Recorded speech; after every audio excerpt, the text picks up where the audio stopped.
Olá, sejam todos bem-vindos a mais uma aula da nossa disciplina de Arbitragem e Conciliação. Nos últimos encontros, nós estudamos as características, naturezas, limites materiais e formas de constituição da arbitragem. Hoje, iremos analisar os mandamentos relacionados à sentença arbitral, que é a razão pela qual as partes submetem a este procedimento. A sentença arbitral nada mais é do que um ato através do qual o árbitro encerra o procedimento, com ou sem resolução do mérito a ele submetido. De acordo com a função das sentenças, elas podem ser classificadas como declaratórias, quando apenas afirmam sobre a existência ou não de determinada relação jurídica ou falsidade documental.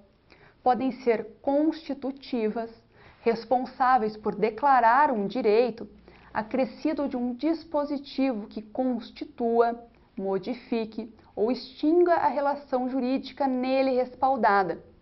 Ou ainda podem ser condenatórias, também declarando um direito, mas impondo ao vencido o cumprimento de uma prestação decorrente. Logo no princípio da vigência da lei de arbitragem, havia uma discussão doutrinária acerca da possibilidade das sentenças serem apenas finais, julgando integramente o litígio ao pôr fim ao processo. Após a reforma do Código de Processo Civil em 2005, a utilização de sentenças parciais, responsáveis por fatiar o mérito e julgá-lo em etapas, tornou-se mais profícua, de sobremaneira quando aplicada no procedimento arbitral. O projeto de reforma da Lei de Arbitragem prevê, como forma de pacificar a controvérsia, incluir no texto legal a possibilidade de realização de sentenças tanto parciais quanto finais. Independente da natureza ou classificação atribuída a determinada sentença arbitral, nós já estudamos que ela terá os efeitos da sentença judicial transitada em julgado. A diferença entre os dispositivos de sentença será verificada na fase executória, pois o árbitro, mesmo tendo muitas das prerrogativas do juiz togado, não possui força coercitiva para fazer cumprir sua decisão, devendo o interessado recorrer ao Poder Judiciário para executar seu título e fazer cumprir seu direito.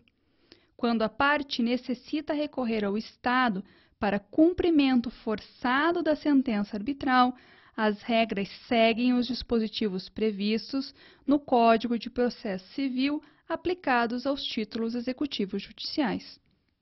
A sentença será composta de alguns elementos fundamentais. O relatório, fazendo síntese do ocorrido e qualificando as partes e o objeto.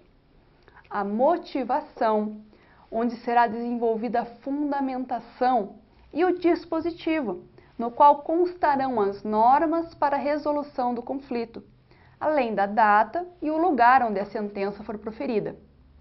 Vocês recordam qual o prazo legal para a redação da sentença? De acordo com a lei de arbitragem, o prazo é de 6 meses, admitindo-se a notificação das partes sobre a decisão ocorra após esse período.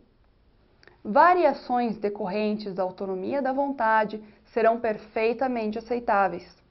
As partes poderão não apenas reduzir ou dilatar o prazo, estipulado conforme o seu entendimento, mas também possui autonomia para fixar o termo inicial de contagem deste prazo. As instituições arbitrais brasileiras, em regra, adotam que o início da contagem deste prazo é marcado como o fim da fase instrutória, mais especificamente após o prazo de alegações finais. Importante destacar que, em caso de impedimento de algum dos árbitros, este prazo é interrompido, voltando a contar do zero da substituição por outro interventor. Além da autonomia de vontade, um dos principais elementos da vantagem pela arbitragem é a celeridade em relação ao método jurisdicional tradicional. Então, qual o interesse das partes em aumentar o prazo previsto em lei? Não seria lógico imaginar que quanto menos tempo para a sentença, antes o conflito será encerrado? A questão é um pouco mais subjetiva do que isso. Existem muitos casos que dependem de provas documentais ou testemunhais que necessitam ser realizadas em outros locais ou demandam mais tempo para serem produzidas. Nós já vimos que o idioma pode ser escolhido pelas partes. Mas e quando a documentação vem em um idioma diverso, não dominado pelo árbitro ou por uma das partes? Haverá necessidade de requisição de um tradutor juramentado. Vários são os elementos que tornam o litígio complexo, devendo as partes ser razoáveis em relação ao binômio necessidade-possibilidade. A correta fundamentação da decisão do árbitro é ainda mais importante nos casos de julgamento por equidade, no qual o julgador deverá informar corretamente todos os apontamentos relativos à sua cognição e convencimento, devendo indicar expressamente, na convenção ou termo de arbitragem, quais os critérios que lhe fizeram optar por determinada decisão considerada mais justa. Em geral, a questão do voto majoritário é facilmente resolvida em questões objetivas, mas gera muitos dissabores quando envolve direitos subjetivos. A maioria dos votos, quando se trata apenas de declarar a existência de um direito, será técnica, havendo necessidade, eventualmente, do voto do presidente do tribunal arbitral. Mas e quando os árbitros divergem de maneira exorbitante sobre o quanto um indenizatório discutido? O que acontece quando um árbitro diz que determinada indenização seria, por exemplo, de 1 milhão, enquanto outro sugere 50 mil e um terceiro vota por 500 reais? O posicionamento doutrinário é o mais divergente possível, cabendo, em última análise, ao regulamento institucional ou às regras do colegiado avulso, definir quais serão os parâmetros que definirão a decisão nestes casos. Em todas as hipóteses, os árbitros vencidos possuem a faculdade de deixar registrada na sentença sua declaração de voto vencido, expondo suas razões de discordância com a sentença ali proferida. No material de apoio ao aluno, vocês poderão analisar com mais detalhes quais os métodos propostos para resolver a questão dos votos divergentes em relação ao quantum sentenciado. Desde já, imaginem qual seria a solução mais justa para vocês. Caberia ao árbitro decidir qualquer um dos valores? Deveria fazer uma média aritmética ou uma média de contingência? Alguns são os requisitos obrigatórios para a elaboração da sentença arbitral previstos na lei de arbitragem, sem os quais há possibilidade de anulação dos seus mandamentos. Primeiro, o relatório deverá conter os nomes das partes e um resumo do litígio. Segundo, os fundamentos da decisão, onde serão analisadas as questões de fato e de direito, devem mencionar expressamente se os árbitros julgaram ou não por equidade. Terceiro, o dispositivo em que os árbitros resolverão as questões que lhe forem submetidas e estabelecerão o prazo para o cumprimento da sentença, se for o caso. E, em quarto lugar, a data e o lugar em que for proferida. Apesar de serem requisitos taxados como obrigatórios pela lei, este conceito pode ser flexibilizado. Por exemplo, esquecer apenas o preenchimento da data da sentença não irá anular todo o dispositivo legal. Ademais, é preciso deixar claro que apenas a falta dos fundamentos será passível de anulação. Se a fundamentação existir, mas for apenas concisa, não haverá óbice à validade da sentença.